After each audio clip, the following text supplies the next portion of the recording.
मुन्ना देवी. जय जय सच्चिदानंद. बोला. आमच्या आमच्या गावाला आमचं घर आहे. मला एक प्रश्न पडलाय. माझी एक चूक होती ज्यामुळे माझा मुलगा मरून गेला. आता खूप वाईट वाटतंय, पण आता काय करणार? मी बरोबर वागत होते, कुटुंबही चांगले होते. ॲक्च्युली काय आहे की कर्मांचा हिशोब मुलाबरोबरचा पूर्ण झाला आणि सारे संयोग असे जुळले, मुलाचं आयुष्य कर्म पूर्ण झालं. म्हणून हे समजून घ्यायचं, मुलाचं आयुष्य कर्म पूर्ण झालं, त्यामुळे त्याचा आत्मा शरीर सोडून मोक्षमार्गावर गेला पुढे. आपण एवढंच समजून घ्यायचं. आता आपण त्याला मोक्षमार्गावर पुढे जाऊ दे. आपण त्याला आपलं प्रेम द्वेषमोहातून मुक्त करतोय, त्यानेही आपल्याला प्रेम द्वेष मोहातून मुक्त करावं, त्याला मोक्षगती प्राप्त होऊ दे, अशी मुलासाठी प्रार्थना करत राहायचं. 10-15 मिनिटं असे मी जय जयकार करा. जास्तीच आठवण आली तर प्रार्थना 2-4 मिनिटं करत राहा. मग तो मुलगा मोक्षमार्गावर, तो आत्मा मोक्षमार्गावर पुढे जाईल. जय सच्चिदानंद. हो, जय सच्चिदानंद. जय सच्चिदानंद पूज्यश्री. मी प्रेमलता पांडे, वाराणसीहून आली आहे. हो, बोला. आत्म्याचं स्वरूप काय आहे आणि त्याला आपण काय समजून त्याची आपण भजन करायचं? ॲक्च्युली काय आहे की ज्ञान स्वरूप आत्मा आहे, शुद्ध ज्ञान तोच आत्मा आहे.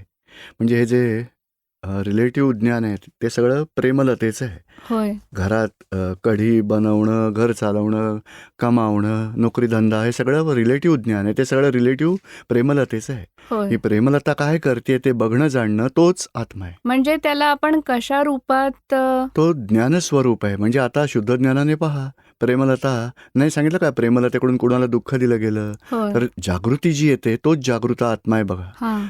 आणि प्रेमलतेकडून चूक झाली, माफी मागा. मग हळूहळू प्रेमलता माफी मागेल. आपण बघायचं, जाणायचं, तोच आत्म्याचं स्वरूप. होय. आणि आता जे नीट कळत नाहीये तर दादा भगवानांचं निरिध्यासन करा, हो. सिमंदर स्वामींचं स्मरण करा, तर तो प्रकट आत्म्याचं स्वरूप आहे ते. होय.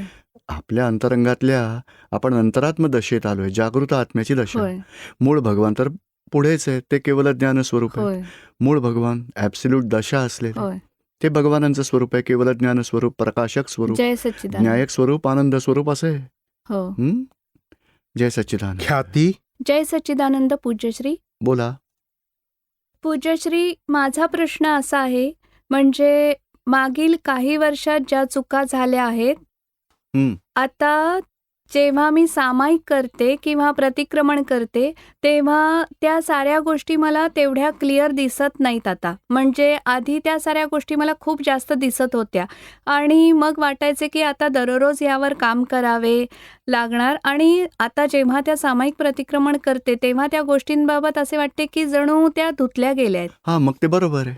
तर मला हे जाणून घ्यायचे आहे की आता जेव्हा केव्हा पण एक थॉट जेव्हा डोक्यात येतो तेव्हा एखाद्या पर्टिक्युलर गोष्टीसाठी, तेव्हा म्हणजे जेव्हा मी प्रतिक्रमण करत असते तेव्हा तेच रिकॉल करून मी त्यासाठी प्रतिक्रमण पुन्हा करायला हवे का? त्यासाठी नाही, गरज नाहीये, पण भोगवता येत असेल तर करा, नाहीतर बघा, जाणून घ्या आणि जरूर द्या.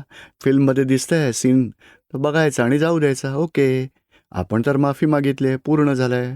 भोगवटा आला, ते बघून परत रागद्वेष वाटले, काही सफरिंग वाटलं तर 2 मिनिटं प्रतिक्रमण करून बाजूला ठेवा. मग पूज्यश्री, काय हे पुढच्या जन्मात कॅरी फॉरवर्ड तर नाही नाही ना नाही होणार? नाही नाही, इथल्या इथेच समाप्त होईल याची गॅरंटी. सगळं सुटेल नक्की, घाबरू नका, काही नाही येणार पुढे. येईल काय, 5 आज्ञा येतील आणि आपलं जे मोक्षाचं ध्येय आहे, जगत कल्याणाची भावना आहे, ते सगळं पुढे येईल. पूज्यश्री, जेव्हा एक फेज आली होती माझ्या आयुष्यात जी खूपच डाऊनफॉल होती, तर त्यावेळी आजपासून 4 वर्षापूर्वी आपला अडालजमध्ये मी आशीर्वाद घेतला होता. तर त्यावेळी आपण आशीर्वाद देताना एक वाक्य म्हटलं होतं पर्टिक्युलर. मला ते वाक्य धरून ठेवल्याने मागची 4 वर्ष आयुष्य एवढं बदलून गेलंय, म्हणजे एकदम अनएक्सपेक्टेड चेंज बघितलाय मी माझ्या आयुष्यात आणि माझ्या कुटुंबात. त्यासाठी मी मनापासून आपले खूप खूप आभार मानते पूज्यश्री. खूप छान. Thank you so much. जय सच्चिदानंद सच्चिदानंद. पूज्यश्री. जय सच्चिदानंद. अनिता देवी. दीपक भाई, माझा प्रश्न असा आहे की 9 कलमात असे लिहिलंय की दररोज 3 वेळा म्हणावे आणि खाली कोष्टात लिहिलंय की दररोज करावे असे नाहीये. मनात ठेवण्याची गोष्ट आहे. म्हणजे मेकॅनिकली वाचू नका, फक्त समजून उमजून मनापासून करा, असं सांगायचं आहे सगळं काही. 3 वेळा वाचायचं आहे, सकाळी, दुपारी आणि रात्री, पण होय. मनापासून. शब्द म्हणायचे असे हं. नमो अरिहंताणम, नमो सिद्धाणम असं म्हटलंय, तो काय करतोय ते काय बघत राहिला तर टेप रेकॉर्डर सारखं नुसतं बोलत राहील, असं नाही म्हणायचंय. हं. हे दादा भगवान, माझ्याकडून कोणाचा अहम न दुभंगला जावा अशी मला शक्ती हं. द्या. कोणत्याही होय. जीवमात्राचा अहंकार न दुखावला जावा, दुखावण्यासाठी दुखावण्यास अनुमोदन पण न द्यावं अशी मला शक्ती द्या.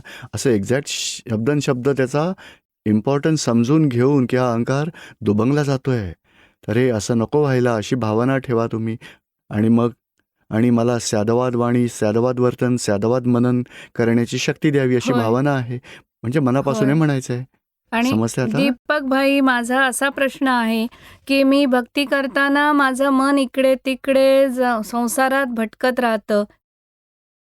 त्यासाठी काय करावं? कुठे जातं ते हां, कळतं की नाही संसारात तुम्हाला? कुठेही, हां, कुणाहीकडे. मग ती जागृती ठेवा की हे या अनिताचं डोकं किंवा तिचं चित्त कुठे गेलं आहे? पैशाकडे गेलं आहे का खाण्यात गेलं आहे, मुलांमध्ये हं. अडकलं आहे, किचनमध्ये गेलं आहे, कुठे गेलं आहे ते बघा.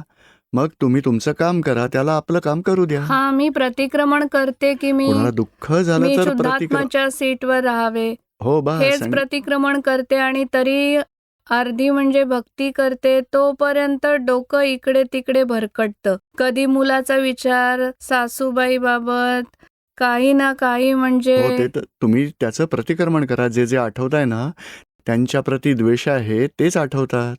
तिकडेच हं. लक्ष जातं. सासूबाई, सूनबाई किंवा मुलगा किंवा कामवाली हं. बाई, काही एखादी मुलगी, बाई, ह्या सगळ्यांचं प्रतिक्रमण ज्यांच्याबरोबर रागद्वेष झालेत ते आठवून धुवून टाका. त्यामुळे हळूहळू स्थिरता वाढेल तुमची. हां. दीपक भाई, माझ्या सासूबाईंना ज्ञान घ्यायला लावलं होतं. त्यांचा स्वर्गवास 8 मार्चलाच झाला. काही हरकत नाही. तेव्हा त्या जेव्हा खूप आजारी होत्या, तेव्हा मी प्रतिक्रमण केले. मी त्यांच्या शुद्धात्म्याला बोलवायचं होतं ना? होय. खूप छान. ताईंशी, आप्तपुत्रींशी गुजरातमध्ये बोलणे झाले की 32 वर्ष 90मध्ये माझे लग्न झाले. 32 वर्ष त्यांच्याबरोबर मी सासूबाईंबरोबर राहिले. तर त्यासाठी मी त्यांना म्हटलं की ज्या काही चुका झाल्या असतील त्यासाठी क्षमा. आपल्याकडे प्रश्नसुद्धा पाठवले होते. म्हणजे शुद्धात्मा झाले. बरोबर आहे. सगळं काही खूप छान होईल. आणि हं? ज्ञान घेतल्यानंतर नवे बीज नाही ना पेरलं जात. का नाही पेरलं जात. जातं? 5 आज्ञांमध्ये राहिल्याने नवं बीज पेरलं नाही जात, त्याची गॅरंटी आहे. तर मी दररोज तरी म्हणजे चरणविधी करते खूप आणि छान. आरती दररोज, कधीतरी कुठे जायचं असले तर होत नाही, तर प्रत्येक दिवशी हो, होतेच. खूप छान. कुटुंबात 7 लोक आहेत. माझ्या सासू सासरे, 3 मुलं आणि आम्ही नवरा बायको. सर्वांना ज्ञान घ्यायला लावलंय. अरे वा, छान. आणि वडिलांचा स्वर्गवास झालाय. आता फक्त आई आहे अजून, तर आईला मी घेऊन आलेली अरे आहे वा, छान ज्ञान आहे. घेऊन देण्यासाठी. हो, छान, त्यासाठी आपला आशीर्वाद. जय हो, सच्चिदानंद. आशीर्वाद आहे. खूप छान. हा, जय सच्चिदानंद. जय सच्चिदानंद. सुमन गुप्ता. मी आपल्याशी पहिल्या दिवसापासून जोडली गेली आहे. टीव्ही चॅनलद्वारे DD भारतीवर प्रोग्राम दाखवायचे आणि माझे स्वप्न साकार झाले. मी आपले दर्शन घेतले आणि खूप आनंदाची गोष्ट आहे की मला इथे येऊन शांती लाभतीये. आणि मी इथे येऊन आल्यावर मी माझ्या नवऱ्याला सुद्धा विसरून गेले. काय काय विसरलात ते आठवतंय. बरोबर आहे. मी कुठे आहे? बरोबर. आणि मला हेच खूप सांगतं आनंद होतोय आपल्याशी शास्त्र. बोलताना आणि मी स्वतःला खूप भाग्यवान समजते. आणि आपण मला अशी शक्ती द्या की ज्यामुळे मला राग येणार नाही. नाही, आणि आता मला माहिती आहे की रागवायचे नाही आणि राग येऊन गेल्यावर पश्चात्ताप पण होतो. बस तो तर कमी होतो ना, आधीपेक्षा कमी झाला ना. हां, पहिल्यांदा मी कलकत्त्याला आले होते 2 वर्षापूर्वी बरोबर. आणि दुसऱ्या वेळी इथे आले माझ्या फॅमिलीच्या संपर्कामुळेच. खूप छान. आणि आणखी कमी होईल त्या आणि प्रतिक्रमणाने. मी चरणविधी ज्ञान तर घेतलेलेच आहे आधीच, चांगलं आहे पण मग. मी चरणविधी वगैरे काहीच नाही करू शकत. पण काही काही आज्ञांचे पालन करणे समजते, हं. तसे पालनही मी योग्य प्रकारे करते. बरोबर आहे. एवढं कमी पालन करून एवढा फायदा झाला तर जास्त करून किती फायदा होईल? मग बस तोच आम्हाला आशीर्वाद द्यावा, बरोबर आहे. की मुलांवर क्रोध करायला लागू नये. नाही, रागाचं कारण समजून घ्या. मनमानी न करता येणं ते कारण आहे रागाचं. आपल्याला कोणी समजून घेत नाही, ऐकत नाही, त्यामुळे राग येतो. कोणी आपला अपमान केला, कोणी आपली चूक या काढली तरी साऱ्याची राग मला येतो. समज आहे. राग येऊन गेल्यावर वाटतं की नको करायला होता, पण तरीही येतोच हो, तो. मग आता सुमनजींना सांगायचं प्रतिक्रमण करा. तेवढं कमी होतोच, समाप्त होईल मग मी राग दादा सुद्धा. भगवानांसमोर प्रतिक्रमण करू का? खूपच छान. त्यामुळे कमी आणि होईल. हे कमी होईल. हो. हं? ठीक आहे. बरोबर आहे. जय सच्चिदानंद. जय सच्चिदानंद. जय सच्चिदानंद. बोला. मी बिरजू केवट नवादाहून. हं. माझा प्रश्न असा आहे की 2016 मध्ये आम्ही ज्ञान घेतलं होतं, पण वातावरणच असं होतं की मी दारू मात्र 2020 मध्ये सोडली. मग काय पुन्हा ज्ञान आता घ्यावं नाही, लागेल का? ज्ञान तर उद्या बघा. ज्ञानविधीमध्ये काय पण पुन्हा नाव नोंदवून पुन्हा चरणविधी करायचं? नाही बघा, तुम्हाला तर जागृती आहे ना हा, की मी जागृती शुद्धात्मा असते आहे. पूर्णपणे. बस तर मग नाव लिहायची गरज हम्म, नाहीये हम्म, हम्म. आणि चरणविधी घ्यायची गरज नाही. चरणविधी हा, आहे ना माझ्याकडे तुमच्याकडे. आहे. हा, तेव्हा बसून भावपूर्णपणे अर्पणविधी म्हणतील तेव्हा म्हणा, अर्पणविधी करा. ज्ञानविधी चांगल्या प्रकारे ऐकून जेव्हा वदवून घेतात ना तेव्हा म्हणायचा. बघा, 5 आज्ञा पहिल्यांदा घेतात तेव्हा पुन्हा नीट ऐका आणि वापरण्याचा निश्चय करा. 5 आज्ञांमध्ये राहायचंय. बरोबर आहे. बरं, जो काही धंदा, दुसरा क्वेश्चन आहे, हं, म्हणजे हं. त्यातच जो काही धंदा सुरुवातीपासून करतो आणि मग तो चांगला चालायला लागला की आपोआप बंद होतो, फ्लॉप होतो. आता 45 वर्षाचं वय झालंय आणि तरी काय फक्त पापकर्माचाच उदय होतोय? ह्याला आता पापकर्मांचा उदय नाही म्हणता येणार. खाण्यापिण्या हा, राहण्यापुरतं हा, मिळतं हा, ना. हा. मग मजा करा. सत्संगासाठी वेळ मिळतो ना, विधी करायचे घरामध्ये. होय, सत्संगासाठी इथे येऊ शकता, एवढा तरी खर्च पाणी बाहेर पडतो ना. होय. तरी खूप झालं. आपल्याला सत्संगात येता येतं आणि आपण सत्संगासाठी वेळ काढू शकतो, तेच खूप झालं. आणि शांतपणे उदरनिर्वाह म्हणजे जी काही नोकरी धंदा करताय नाही. तो करत राहायचा. नाही, पहिल्या वेळी जेव्हा ज्ञान घेतलं होतं ना, हं. तेव्हा 10 लाख रुपये डुबले होते. तेव्हा मी गुजरातला पोहोचलो होतो. मग मग? तेव्हा काय मग 10 तेव्हा लाखांचं काय? हा, काय झालं? आणि काय 10 लाखांचं काय म्हणालात? म्हणजे भट्टीच्या लेबरना द्यायचे होते, तेव्हा हां. लेबरना जो पैसा वाटायचा होता ते सारे लेबर घेऊन पळून हां, हां, गेले. हां. तेव्हा खूप झटका बसला आणि तेव्हापासून मी मार्ग हा धरला आणि तो योग्य आहे. योग्यच आणि मिळाला. आणि या संसारात दुःख येतात तेव्हा मोक्षाचं ज्ञान मजबूत बनत जातं. होय. प्रतिकूलतेत ज्ञान जबरदस्त मजबूत बनतं. आणि आता पुन्हा खूप मोठा झटका लागलाय सर. हा, पण हे आपोआप पण ही ज्ञानाची दृष्टी आहे, हा. नाहीतर आत्महत्या करण्याचा विचार येत नाही होता. नाही, पण ह्या ज्ञानाच्या दृष्टीमुळे मी त्यापासून बरोबर आहे. वाचलो. आणि हा कर्माचा हा होता तोच आला. होय. हे नवीन नाहीये. पूर्वभावात जे बीज पेरलं सडलेलं त्याचं फळ येतं दुःखदायी. आता हिशोब पूर्ण करायचा आहे. कर्म पूर्ण करून सुटायचं आहे आपल्याला. आणि बघा, हे संयोग आहेत. कर्माचं फळ येतं तोही संयोग आहे. फळ देऊन वियोगी होतात. आपण कायम आहोत शुद्धात्मा, अविनाशी, परमनंट. आणि शुद्धात्म्यातच राहायचं आणि हिशोब पूर्ण करत राहायचं. अपघात घडवावा किंवा आत्महत्या करावी असं काही नाही जगात. त्यामुळे जास्त दुःखी व्हायला होतं. कर्म पूर्ण केलेलं नाही, गुन्हे मात्र नवीन करतात. भटकणार अजून. त्यामुळे आपल्याला वाईट कर्म बांधायची पण नाही आहेत. हिशोब पूर्ण करून एका जन्मात सगळ्या प्रकारचे हिशोब पूर्ण करायचे आहेत. किती दुःख येऊ द्या, किती सुख मजा वाटू द्या, सगळे पूर्ण करून सुटायचं आहे. जय सच्चिदानंद. जय सच्चिदानंद. अर्चना, कानपूर. जय सच्चिदानंदजी. हा, जय सच्चिदानंद. सच्चिदानंद. पूज्यश्री, मी नारायण साखर विश्वहरीच्या सत्संगाशी जोडली गेली आहे आणि माझ्या मनात ते सामावलेलं आहेत रात्रंदिवस. म्हणजे मी त्यांचेच नमन करत असते. आणि जर कुठे मंदिरात किंवा कोणत्याही तीर्थस्थानात किंवा कुठे भजन कीर्तनाला सुद्धा जाते, तिकडे सुद्धा त्यांचं भगवानांचंच नामस्मरण करत असते सतत. जर आणि समजा मी जबरदस्तीने त्यांचं नाव घेतलं, म्हणजे समजा काशीतल्या बाबा भोलेनाथांचं किंवा विश्वनाथांचं, तरी मनात एक अशी अपराधाची भावना जाणवते की नाही, आपण हा धोका करतोय, काय कसे, अशी भावना निर्माण होते मनात. शंका येते. हो, पण आता तुम्ही ज्ञान घेतलंय का बाकी आहे अजून? पूज्यश्री, मी त्या नारायण साकारजींच्या सत्संगाशी जोडलेली आहे. म्हणजे त्यांच्याच बरोबर, म्हणजे सर्व काही त्यांचेच मानते. नाही, ते बाजूला राहू द्या. ते सगळं अर्चनाचं आहे. शुद्धात्म्याचं काय आहे?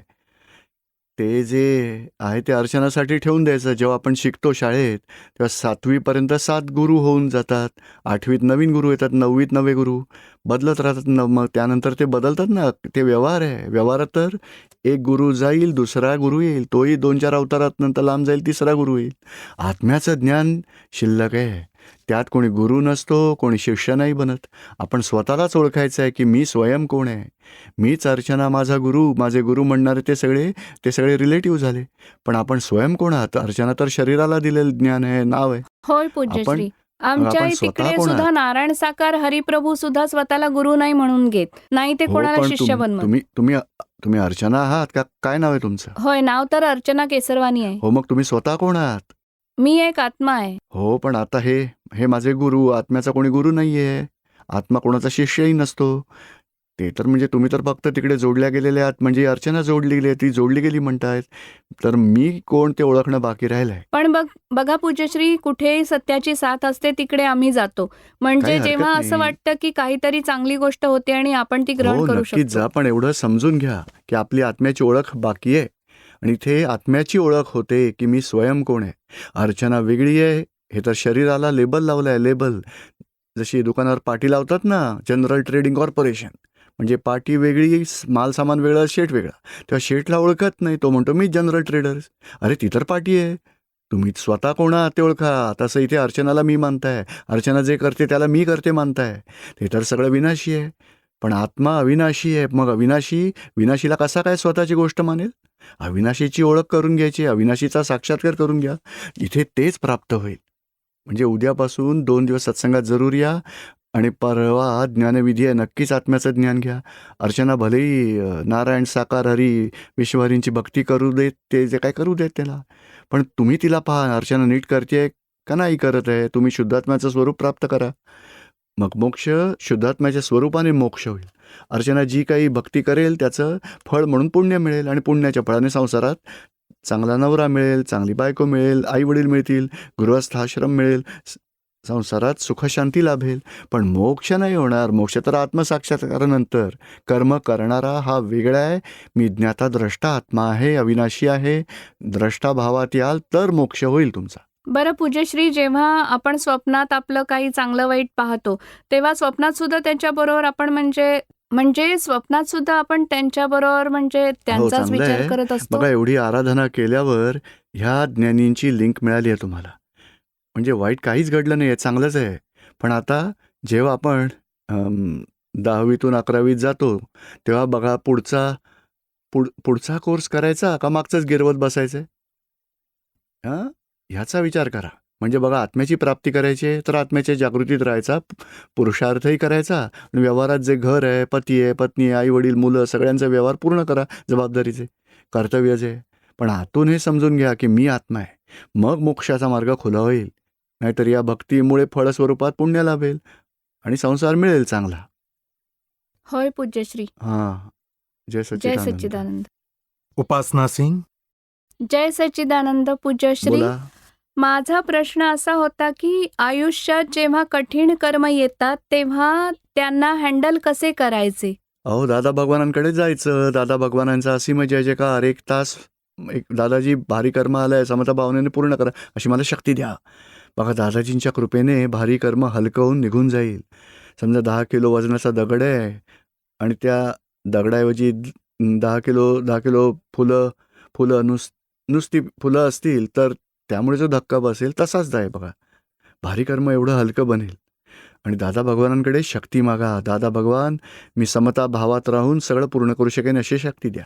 ठीक आहे. माझा दुसरा प्रश्न असा आहे की मला हसायला खूप येतं. मी हां. जॉली नेचरची आहे सर. हां, तर हरकत हां. नाही. राहा तशात, जॉली नेचरमध्येच राहा. हां, पण कोणाची थट्टा उडवू नका. नॉर्मल निर्दोष हास्य, निर्दोष आनंद, निर्दोष गंमत करा, त्याला हरकत नाही. कोणाला गुन्हेगार ठरवून त्याची थट्टा मस्करी करू नका. कोणाच्या व्यंगावर भाष्य करून त्यावर थट्टा मस्करी करू नका. समजतंय जय तुम्हाला आता? जय सच्चिदानंद हां, जय पूज्यश्री. सच्चिदानंद. संतोषी देवी. माझ्याकडे माझ्या नवऱ्याचा आणि माझ्या आईचा मृत्यू झालेला आहे. मला त्यांची खूप आठवण येते. मी खूप काही विसरू इच्छिते पण विसरू नाही ज्ञान शकत. घेतलंय तुम्ही? काही नाही, फारच जिव्हाळा होता. नाही हरकत नाही, पण तुम्ही ज्ञान घेतलंय का? हो, ज्ञान घेतलंय. आता ज्ञानात राहून संतोषी देवीला दुःख होत आहे अशी हं. जागृती ठेवा. संतोषी देवीचा मोह आहे, तो सगळ्या आठवणी जागवतोय. कधी रडू आलं तर मोह वाटतो अशी जागृती ठेवा. हं. आणि पतीच्या, मम्मीच्या, त्यांच्यातल्या आत्म्याचं दर्शन घ्या. जिथे असतील तिकडे सुखशांती लाभो, मोक्षमार्गावर प्रगती त्यांना मिळावी. कारण हे शरीर सोडून आत्मा तर पुढे निघून गेला. तो होय, कुठे ना कुठेतरी आहेच अजून. होय. म्हणून त्यासाठी प्रार्थना करा. आणि आपल्याला ज्यांची आठवण येते, दुःख होतं, ते संतोषी देवीला होत आहे. संतोषी देवीला मोहामुळे तसं वाटतं, कारण सगळं आयुष्य त्यांच्याबरोबर काढलं, त्यामुळे अटॅचमेंट तर असणार. आणि हं. मोहामुळे डोळ्यात पाणीही येणार, आठवणही येणार. आता समजून घ्यायचं, ते आपले पती नाही, तेही शुद्धात्माच होते. मी पत्नी नाही, मी शुद्धात्मा आहे. आणि आईची आठवण आली की म्हणायचं, तूही रिअलमध्ये शुद्धात्मा आहेस, आई नाहीस. रिअलमध्ये मीही शुद्धात्मा आहे, मुलगी नाही. तुम्ही मोक्षमार्गावर पुढे चाला, मोक्षगती मिळवा. मी तुम्हाला राग, द्वेष, मोहातून मुक्त करतेय. तुम्ही मला राग, द्वेष, मोहातून मुक्त करा, मोक्षगती मिळवा. प्रार्थना करत राहा, प्रतिक्रमण करत राहा. त्यामुळे हळूहळू नंतर मोह जेवढा जेवढा कमी होत जाईल ना, तेवढं सगळं हळूहळू विस्मृतीत जाईल. हं. जय सच्चिदानंद. हां, जय सच्चिदानंद. जय सच्चिदानंद. प्रदीप कुमार शर्मा बोलतोय. 14 मध्ये पटण्याला आम्ही ध्यान घेतलं होतं साऱ्या कुटुंबाने. 2 वर्षांपर्यंत चरणविधी खूप चांगल्या प्रकारे झाला. त्यानंतर मग नॉर्मल, म्हणजे कधी तो होतो, कधी नाही. म्हणजे मनात आतून आतून इच्छा असते की चरणविधी करावा, पण तरीही नाही होत. असं का होतं? हे तर योगायोगाच्या गोष्टी आहेत. पण तुम्ही काय करू शकता, तर चरणविधीची जेवढी वाक्य लक्षात आहेत, झोपण्यापूर्वी आठवून म्हणायची की मी अनंत ज्ञानी आहे, अनंत दर्शनी, मन वचन काया माझ्या नावाची सगळी माया. असं हळूहळू जेवढं होऊ शकेल तेवढं करत राहा. आणि शक्यतो झोपण्यापूर्वी चला आधी मी चरणविधी करतो, नंतर मी झोपेन. रोजचा नित्यक्रमच सेट करा आणि आपोआप ते होईल. असं नाही होऊ शकत, दुःख नाही व्हायचं, पण काही ना काही उपाय करतच राहायचा. आणि मी पत्नीबरोबरच आम्ही दोघेही जोडीने बसून चरणविधी करायचो. पण तिला काही कारणामुळे, कुटुंबामुळे डिप्रेशन सारखं काहीतरी झालंय, त्यामुळे हे सारं नव्हतं करू हां, शकत. मग त्यांनाही तुम्ही बसून ऐकवा. चला तू ऐक, मी वाचतो बघ. हळूहळू त्यांनाही शांती लाभेल. या शरीराला डिप्रेशन, मनाला डिप्रेशन येतंय, आत्मा तर मुक्त आहे आत. ती जागृती वाढेल, त्यांची आनंद वाटेल. बरं. हां, जय जय सच्चिदानंद. सच्चिदानंद. अनिता राय. पूज्यश्री, माझी क्रोध करण्याची इच्छा नसते, पण तरीही खूप क्रोध येतो आणि कंट्रोल नाही होऊ शकत, ज्यामुळे मला सुद्धा दुःख होते आणि सारे कुटुंब सुद्धा दुःखात असते. त्यासाठी मी काय करू? कोणत्या कारणामुळे क्रोध येतो चेक करा. काय हवं आहे आपल्याला?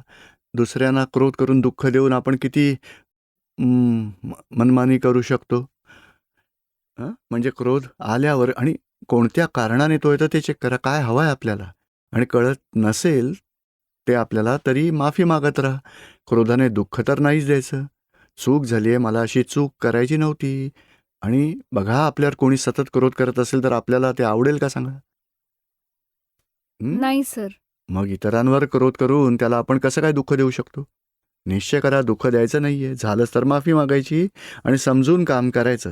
जेवढं समजावून काम कराल तेव्हा क्रोध करायची गरज नाही पडणार आणि व्यवहारही चांगला होईल, घरात सुखशांती लाभेल. सर, मी चरणविधीचं पुस्तक वाचते, तरीही मी क्रोधातच असते. हो, तो क्रोध वेगळा आहे, तो भरलेला माल आहे. चरणविधी तर आत्म्याच्या जागृतीत राहण्याचा पुरुषार्थ आहे. क्रोध येतो तो अनिताला राहायला. तुम्ही वेगळ्या आहात. आता अनिताला सांगायचं की प्रतिक्रमण कर तू आता. प्रतिक्रमण हळूहळू होतं की नाही? होय सर. मग ते करत राहा, त्यामुळे कमी होईल. हां, जय जय सच्चिदानंद. सच्चिदानंद. मकेंद्र पासवान. या संसारात ह्या ज्ञानाचा साऱ्या जगात कसा प्रसार करावा, ज्यामुळे साऱ्या संसारातले लोक दुःखांपासून मुक्त होतील सर? हां, आपण आधी सुधारूया. क्रोधाने, मानाने, मोहाने, लोभाने, विकारातून मुक्त होऊया. आपल्यातला जेवढा आपला कचरा निघून जाईल तेवढा त्याचा प्रभाव पडेल. आपण भावना मात्र ठेवायची. ही जी भावना आहे, सगळ्या दुनियेच्या लोकांना ज्ञान मिळावं, ती भावना नक्कीच करा. पण सुरुवात कुठून करणार? आधी घर, फॅमिलीज, फ्रेंड्स यांना माहिती द्या. ही सगळी पूज्यश्री, घरात सर्वांनी ज्ञान घेतलेलं आहे, तरी भांडणं खूप जास्त होतात. हां, त्यात सुधारणा करण्याची गरज आहे. लोक काय म्हणतील? स्वतःच्या घरातले लोक सुधारत नाहीत आणि हा काय ज्ञानाच्या गोष्टी करतो, त्यामुळे आधी भांडणं होतात. त्याचं प्रतिक्रमण करा फाईल एकमेकांबरोबर. टूला आणले आहे आणि तिचे धाकट्या जावा आणि सासू बरोबर खूप हां, भांडण मग होते. त्यांचंही आप्तपुत्रींना भेटून प्रतिक्रमण शिका. आणि उद्या सत्संग ऐका, परवा ज्ञानविधी घ्या, शिवाय प्रतिक्रमण शिकवतील एकमेकांना. आलेली आहे ह्यांच्यातच पुढे बसली आहे. कुठे आहेत सासू? हा चिंतादेवी धाकटी जाऊ? उभ्या राहा. हा बघा, तुम्हाला एवढं शिकायचं आहे की कुणाचे दोष दिसले, कोणाचं नेगेटिव्ह दिसलं तर माफी मागायची. खरं तर जरा सगळ्यांनी बरोबर- ज्ञान घेतलेलं आहे पूज्यश्री, पण तरी खूपच हा. मतभेद जास्त होतात. आता एक- महेंद्र डिस्टर्ब होतो. नाही, आता एक हा उपाय करा, जेव्हा आप्तपुत्री भगिनी बरोबर फोनवर सगळ्यांचं बोलणं करून द्या आणि आपापल्या चुका बघणं सुरू करा. इतरांच्या चुका नाही पाहायच्या. इतरांना दुःख दिलं नाही तर नक्कीच घरातली सगळी भांडणं बंद होतील. आपल्या चुका बघायच्या आहेत, दुसऱ्यांच्या चुका बघायच्या नाहीत. आणि झालं तर इतरांना दुःख दिलं तर मग प्रतिक्रमण करायचं. मग हळूहळू घरातला व्यवहार प्रेममय होईल. फादर इन लॉना पण आणल्या पूज्यश्री. खूप छान. बघा, पुन्हा ज्ञानविधीमध्ये बसा आणि प्रतिक्रमणाचा मार्ग अवलंबा. एक निश्चय करा, दुसऱ्यांच्या चुका बघायच्या नाहीत. कधी समजा बघा, पायाला ठेच लागली, दगड लागला, तर कोणाची चूक काढता? दगडाची नाही काढत ना, आपल्या स्वतःची चूक मला असते. औषध लावतो. तसं कोणाबरोबर काही बोलणं झालं, आपल्याला भोगवटा आला, भोगतो आहे त्याची चूक, निमित्ताला दोषी ठरवायचं नाही. एवढा निश्चय करा. नाहीतर दुसरा उपाय हा करा, हा. रोज घरात 10 मिनिटं असे म्हणजे जय जयकार एकत्र बसून करा आणि 10-15 मिनिटं आरती करा आणि 5-10 मिनिटं बसून संपूर्ण दिवसात कोणाच्या मनाला दुःख दिलं, कोणाची चूक बघितली, सगळ्याची माफी मागणं चालू मी करा. तर माफी मागतो, फाईल टूच माफी मागत नाही. नाही, पण त्यांना शिकवा आता. हे बघा, आपणच पूज्यश्री चाव्या द्या त्यांना. हा आत्ताच सांगितलं ना. हा प्रतिक्रमण तुम्हाला पटतंय ना ही गोष्ट की नाही आवडली? ताई काय म्हणतायत? हे तर पूज्यश्री असणारच. सासू सून जावा एकमेकींच्या चुका बघणार, स्वतःच्या चुका स्वतः पाहिल्या तर घरातली भांडणच बंद होतील, स्वर्गासारखं घर होईल. एका दिवसात नाही, पण कायमचा निश्चय करा, आपण एकमेकींच्या चुका नाही काढायच्या, स्वतःच्याच चुका बघायच्या आहेत, प्रतिक्रमण करून धुवायचे. आणि कोणाला दुःख दिलं, एखादा वाईट शब्द बोलला, दुःख दिलं तर माफी मागायची, प्रतिक्रमण करायचं. थोडं प्रतिक्रमण चालू केलंय ना, होय. अवश्य करा. आधीपेक्षा शांती वाढली मी ना घरात? सुद्धा त्यांना खूपच दुःख दिलंय म्हणून पूज्यश्री आपल्या नाही, समक्ष मी तुम्ही माफी सुद्धा मागतो. दिलं. आम्हाला तर वाटायचं घरातल्या बायकांचं भांडण करतात, तुम्ही आहात ज्ञान त्यातील. घेण्याआधी खूप दुःख दिलं होतं पूज्यश्री. बरं ते बरोबर आहे. आता बंद हा केलं आता बंद करून टाकलं एकदम बस सगळं. बरोबर आहे. मग हा जय हा, जय सच्चिदानंद. सच्चिदानंद.